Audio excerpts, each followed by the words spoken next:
The views, takes and opinions expressed on this show are of the host's own and do not represent the views, takes and opinions of the Main Event Mark, PWPH Wrestling Network and its affiliates.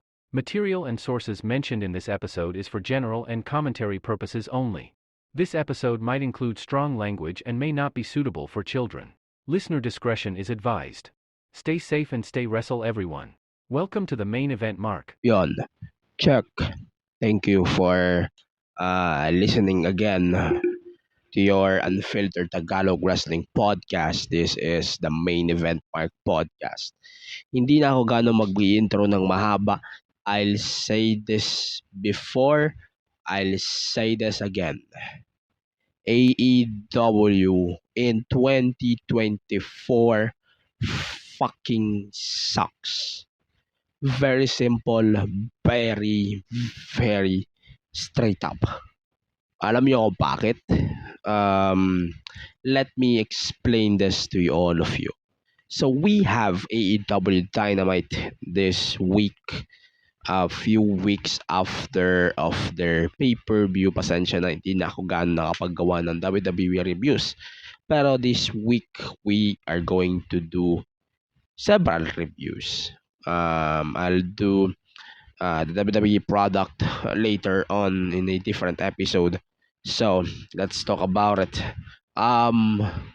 You know why I hate the current AEW product? Because it's pretty bad. It's as in very bad. I am pretty disappointed on the things happening on this show. Medyo hinapayawan ko na siya nung nag-review tayo ng Wrestle Dream. And then now, 2024, I'm still here. I'm still disappointed on the AEW product. I don't know why people are still loving this show. Ang hindi ko kasi alam, or it might be only me, na hindi nakakalam why people are still watching AEW. Hindi ko alam why people are still watching this garbage of a product named AEW Dynamite, AEW Collision, AEW Rampage, Ricochet, Catherine. Pasensya na guys. Itong nararamdaman ko, I'll explain it in a different show. Pero, etong show na to, AEW Dynamite, pretty disappointing. So, totoo lang, let's start. Oh my God. Let's start with the most pretty good moment for me on this show, with the Sammy Guevara versus Shelton Benjamin. Okay, Sammy Guevara is trying to prove himself on television, and then I'm pretty laughing on the segment, no, yung opening segment. There are some I think this episode na may nag-aantay sa labas. Ito ba yon? I think this is. Ito yung may mga putang nang nag-aabang sa crowd. Nag-aabang sa labas ng arena. Tapos kinorner sila ni Jon Moxley sa ring. My goodness, I really hate that idea. So, Sammy Guevara and Shelton Benjamin. Shelton Benjamin is one of my favorite wrestlers ever when it comes to ability and presentation. Si Sammy, I would say, he's really improving. Sobrang panulang talaga ni Tony Khan. I would say that very confidently. Sobrang pano ni Tony Khan. Wala siyang alam sa creative direction ng company niya. AEW man yan or Ring of Honor. I'm pretty disappointed with Sammy Guevara's run. But I think Sammy Guevara is really amazing. It's just need a booker na makapag-book sa kanya ng mas maganda. No? So, I'm not gonna talk about the match. I would say Sammy really shined on this match. But obviously this is Shelton Benjamin win. No surprise there.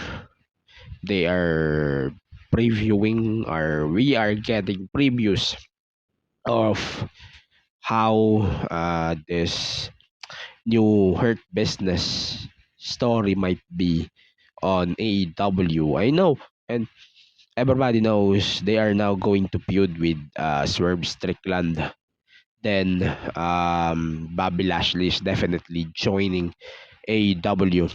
Then ayun, no surprise, and they call back from the Shawn Michaels, Shelton Benjamin spot a few years back. Was really amazing, I think. And ayun, yung match na to was pretty good for me. This is actually the only segment that I think was pretty good for me. The rest, dog shit.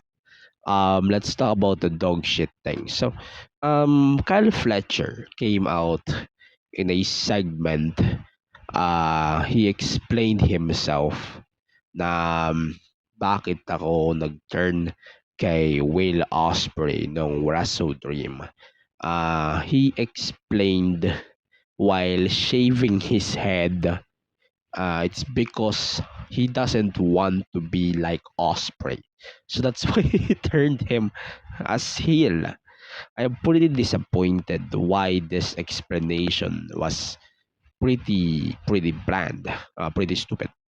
I like Cal Fletcher, but um, Tony Khan is really putting shit on the window, and he doesn't know how to book this crap. That's why nagkaletse-letse yung mga storylines na to. We will talk about nagkaletse-letseng storylines in such a bit. I'm not gonna talk about the tag match, by the way. So, this is a pretty important match. Chris Jericho gets his second Ring of Honor title in a ladder match.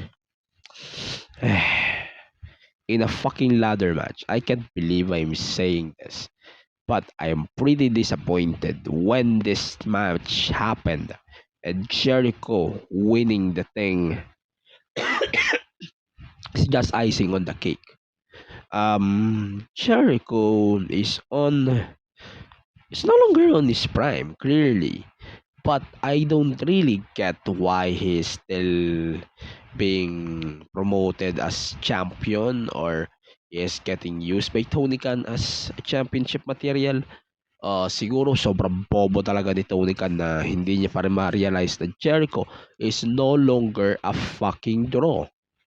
Hindi niya alam hindi niya kasi ma-realize yung mga ganyang bagay because yung booking niya kasi is only for a week. And I'm pretty disappointed on that. Or even everyone is disappointed on that decision to book per week. And no surprise din naman, regardless, Jericho beating Mark Briscoe na nang o-offend dahil yung kanyang kapatid ay nadamay sa story. Tapos, Tony is now putting the belt on that idiot. Oh God, Jesus Christ. Hindi ko alam kung ano yung sasabihin ko dito sa segment na to. This might be one of the most ridiculous runs in wrestling, and I don't know why Tony Khan is still putting titles on Jericho.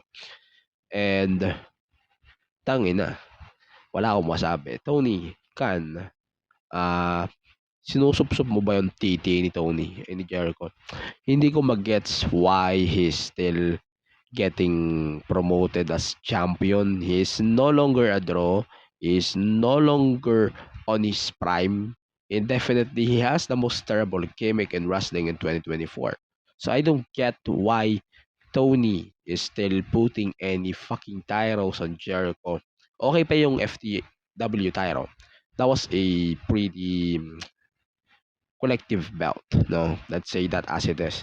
Pero tangina, why we are still putting fucking world titles on Jericho? I don't care about the prestige of Ring of Honor title nowadays, but this is pretty stupid.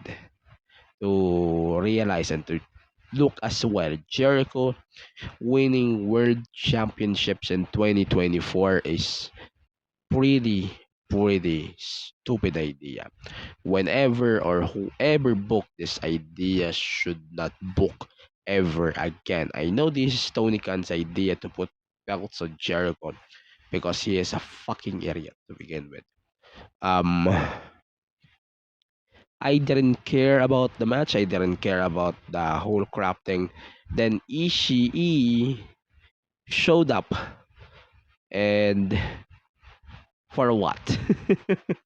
For what? I don't get it. Ishii showing up is pretty pointless. Yun. That was pretty stupid. Then, um, Queen Aminata. I'll put her over real quick here. Queen Aminata, I think Enrico Ponor and AEW is pretty growing on me. I really love her feud together with Red Velvet, not the girl group. She is growing with me. She might be not the best woman in AEW right now, but like what I said, she is growing on me. I think she is impressive. She reminds me of Lash Legend. Lash Legend is pretty over too. She is amazing. Konting purol pa kay Lash Legend. I swear, she will be over at the main roster. Metaphor can fuck themselves over. Lash Legend is the MVP of that stable. We need to see more Lash Legend on NXT. So, dito naman sa AEW, we have Queen Aminata. Queen Aminata, I think, is one of the best women that they are using right now.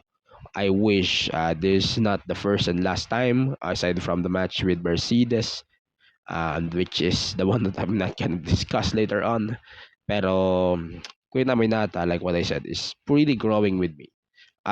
May match, I think it was weeks ago. Pero yeah, like what I said, I'm not gonna discuss that. The match na nga lang, sige, share ko na lang yung content. I think she's improving. Wala na ako pake kay Mercedes, pero I think she is really shining on his own there. Parang ginawa niyang tanga si Mercedes doon. Ayun. So, that's my take. But I think Queen Aminata, konting hasapa, same with Lash Legend, she might be a big star there. Like, si Queen, ano ba tawag dito? Si Willow Nightingale. I think Willow is amazing. I wish she never lost the belt to that Mercedes Moan.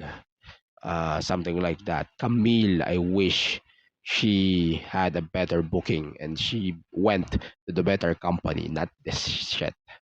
My God. I really wish that hindi siya sa AEW nagpunta because she might be fucked up on when it comes to the booking. And no surprise that they're fucking up her right now and they're just putting her on in place kasi andun si Mercedes mo na eh. Um, Chris Statlander, singit ko nga ito. Pero her and Mercedes feuding is definitely the most random thing I've seen in the programming for a while. You know why? Si Stat kasi katapos lang yung feud niya with Willow as a heel. Now she is now fighting a heel and she's now a face. That's pretty stupid. Sobrang labo niya. I swear, sobrang labo nun. Wala man lang continuity on their characters and also on gimmicks. Because Tony Khan is only writing his storylines per week. And it doesn't matter if it's a favorable feud or not. Kasi malaki naman yung binabayad sa kanila. So it sucks that we are seeing people going there just for the fucking money. It's like in PSP. Tandaan nyo ba yung PSP? Yung PSP na paligan ni Pibus. I'm really disappointed on how PSP really went out. Basically, it's just AEW ng flip-top ng kahirapan without respecting the culture. They're trying hard to put that in a perspective, but no one can fucking beat Flip Top when it comes to battle rap. And same with AEW. AEW can do wrestling, can get a lot of 5 stars on Dave Meltzer's com every fucking time, but no one can put a better wrestling product today than WWE. Hell, even TNA, which is bound for glory, we will discuss that next week or a different episode later this week. We will discuss Bound for Glory, also Halloween Havoc. That was a pretty good show too. I'm currently watching Bound for Glory, just so you guys know. So far, I really liked how they are booking shows and arenas na binubook ni AEW currently.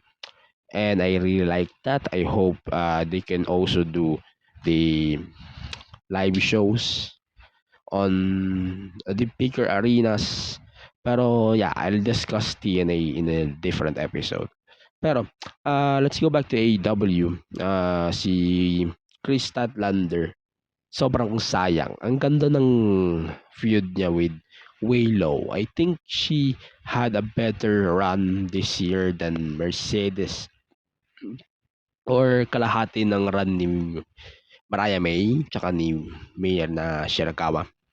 Okay. Okay.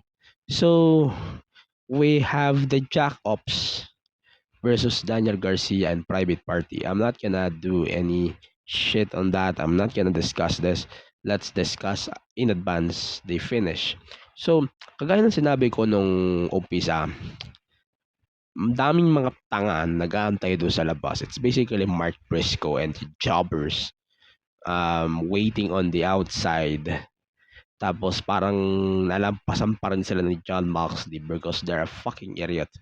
Jon Moxley entered the ring and attacked the faces, especially the Private Party. And then everyone in the BCC fucking them up. And then si Mox is dragging Chuck Taylor in the ring. And then si Orange, hindi ko gets why he is getting wrecked. Something like that. Parang gusto niyang atakihin or gusto niyang i-save si Chuck Taylor, but he decided not to do that. Parang he is kinda ano ba, parang torn siya sa decision. Okay, tatanggalin ko ba? I-save ko ba? I-save ko ba? Hindi. That was pretty stupid, man. Like what I said, sobrang pointless nung mga tao sa loob ng arena this week. I swear, I need to say this on a future episode of Dynamite. We should see every wrestler palibutan nila yung buong ring, buong show. Then that will be fucking hilarious if they did. But this is the only justified thing that they need to do.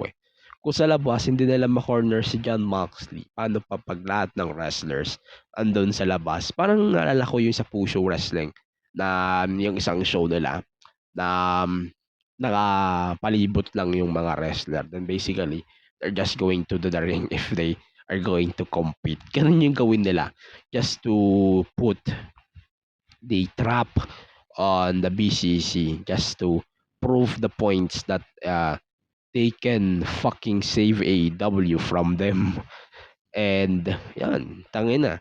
Ang bobo talaga ng storyline ng AEW when it comes to their writing right now. So, I'm not gonna discuss the whole show because it's pretty disappointing and pretty stupid. Okay. So, kagaya ng sinabi ko, umpisa pa lang ng episode na to, this week's Dynamite is pretty stupid. Sobrang labo niya as in, no? Na sobrang walang sustansya. May sustansya kinasami lang. At least I would say they progressed some of the stories in a bad way. Ito, specifically, I have to tackle this before we end this short rant.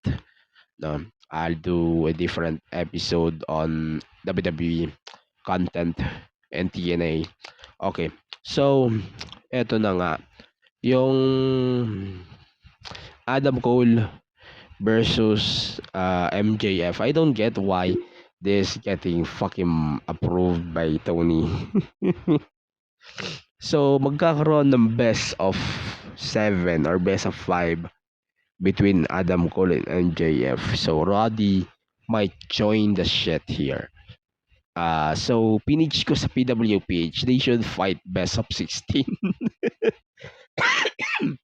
They should fight best of 16. I know this might end in draw. So, dapat may dalawang matches sa pay-per-view. Tingnan natin kung sino yung mga gago doon. Tangina. Sobrang labo kasi ng booking ng AEW. And I know, and you know, everyone got fucked up when this thing happens on AEW programming. And when this happens, you know, everybody fucked up on their product because it sucked. No?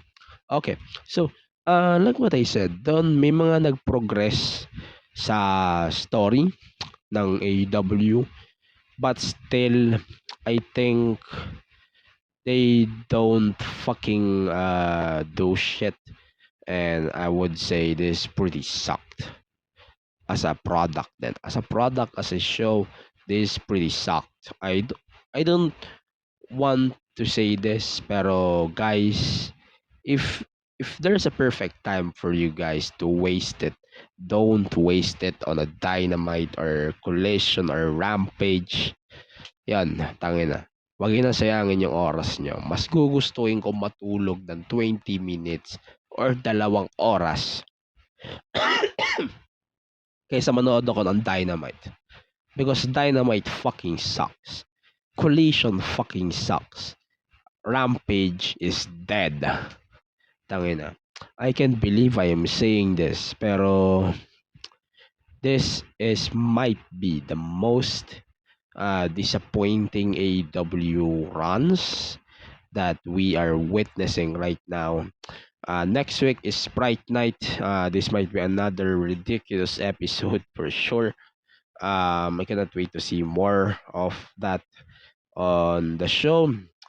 Yeah, like what I said, on some parts here, we will discuss Bound for Glory and also Halloween Havoc on the different episodes.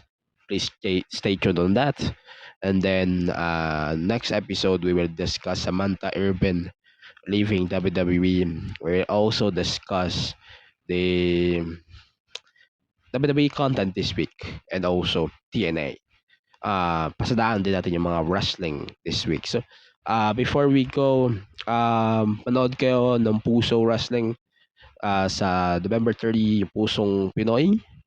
They're going to reveal or to crown the first Puso Wrestling champion between Aaron Liwanag and Main Max. So, that should be a fun match. We're going to have a women gauntlet match with Yappy as the special guest referee. So yeah, I cannot wait to see more of that. I hope there's something bigger than what we are currently getting on this gauntlet match. Plus JDL is competing in a international banger match. And of course, yung 20 pesos fucking match between Aaron, between kapatid na Jomar and Isaiah Valencia, man, that fight for 20 pesos, just priceless. I would love to give them 20 pesos each, just not to fight in a ring.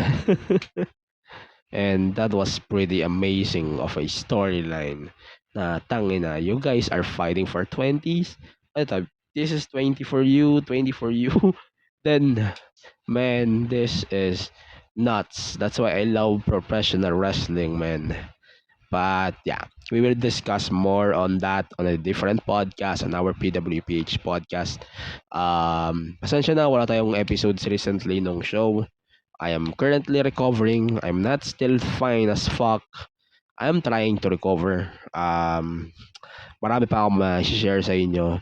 pag nakabalik tayo sa normal programming sa PWPH podcast, I can share a lot of stories happened on me, especially with during October 15-ish, diretso yan, tangina. Ang lala ng nangyari sa akin, para akong bumagsak na tanga sa sahig, yung hindi ako gaano record. Sobrang feeling ko I am getting frustrated. Hindi naman in a way na I am frustrated on doing content, pero I am getting frustrated because there's some sickness that's getting me barriered for doing content na. And I am kind of disappointed I'm getting bombarded by that. I hate it. I want to recover. I want na gumaling na ako for good. So therefore, we can go back to our longer main event, also PWPH podcasts. And yeah, let's see what we can do in the next couple of weeks. Let's see then on how my recovery will go in the next couple of days. No, I wish I am fine now. I think I am better now. Yung constant na ubo ko pa din, medyo ramdam ko pa din from time to time, but not the same as what you guys are noticing on the past few episodes of the show. But yeah, I think this is pretty much it for my AEW talk this week. We will talk about WWE in a different episode, and our Pasada Balita. We will discuss that on a different episode. For now, stay safe, stay reso. I hope you can support the show on our social media platforms at Main Event Mark PW. And see you on the next one. Bye for now.